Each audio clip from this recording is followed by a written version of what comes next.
The last topic for our rhetorics on case studies before we go to the practical cases is what they want to call the key success factors. That is, in summary, our advice for you as students, what you need to really inculcate in yourself to know how to comport yourself, study, and do your best in the exam hall to pass case study. When after all these rhetorics, which is like what you like, the hints needed. By the time we now begin to solve the cases now, you will now see some of those things we have said playing out. And by the time you have already imbibed all these hints now, and you solve the case yourself again, practice on your own, you see yourself coming out tops. So we got 6 key success factors. The first one, good planning and strict time management to ensure the whole exam is completed. You need to be on top of your game, and the advice is that nobody must go in for a case study exam without having practiced case at least 3 to 5 cases on his own, not just going through what we have in the video lecture. Definitely on the first level, you go through it, you follow the video through. Then after following the video through, take the questions that you have seen there now of the video, now go and do the question yourself. Come up with your solution, and you can now compare your solution with the solution as provided in the video. So that with that, you are getting accustomed to the case study. Is not that exam that you believe you want to retain your retentive memory can carry you. It may, but it has a limit. Your passing is so dependent on the extent of practice you have done with some cases. Because by the time you have practiced some cases, the possibility of you getting imbibed to some of the things expected of you is there, even when the model they are testing is not the model you have practiced. At least you are having a fair idea of how to do it, than believing that I've read, I'm going to the exam like that. Please don't try that. Good quality written financial statement analysis that explains the financial facts derived from the financial information to the appropriate audience.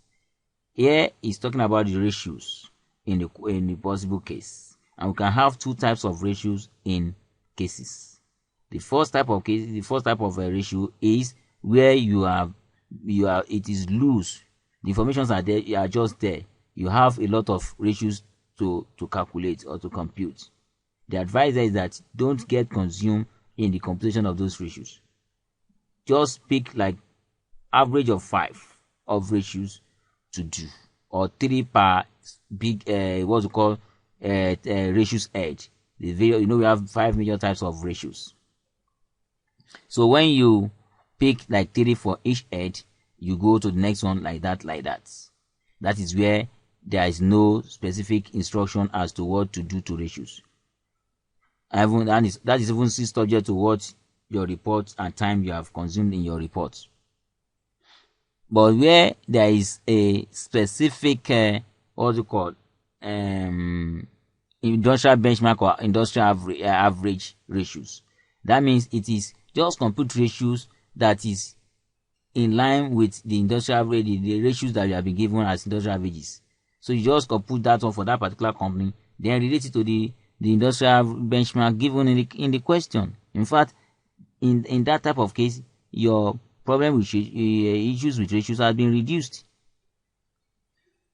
The reason for this is that the other part of the examination are still very there. If you now use too much of your time on ratios computing, because it seems to be the easiest part of the exam, you know, and the marks allocated to it at best in totality cannot be more than 10 of the whole marks. 3. Good quality financial data analysis properly explained to its intended audience. So we have talked about financial data.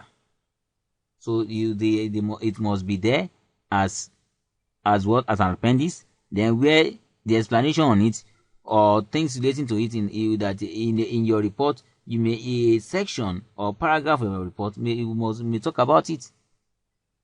If you have a section or paragraph of report talking about the financial data analysis, then it will be said to you that you have done a good quality financial data analysis.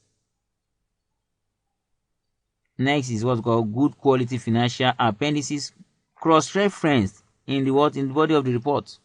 This is the beauty of financial appendices. By the time you are able to state in your report that find in brackets, find in appendix C. Within the report, once you have put C appendix C, you've said some things and the detail of it you said C appendix 6. The examiner knows this is somebody that knows what he's doing. He can go to the appendix immediately to confirm that what you have stated in that report is there. And once he finds it there, next time he sees another one like that, he may not even check for the other ones. He have observed that that's where you are writing, and that's one of the way it is expected to write for reports. So, and that goes a long way to making you pass the exam. Next, appropriate use of relevant material from throughout the case scenario. You have a lot of information in the case that you have made us to know, but there are some things in the case that is not useful. But the ones that are useful, how far have you been able to bring them to bear appropriately for your reports? Now taking the ones that are not useful and forgetting the ones that are useful, that will not really assist you.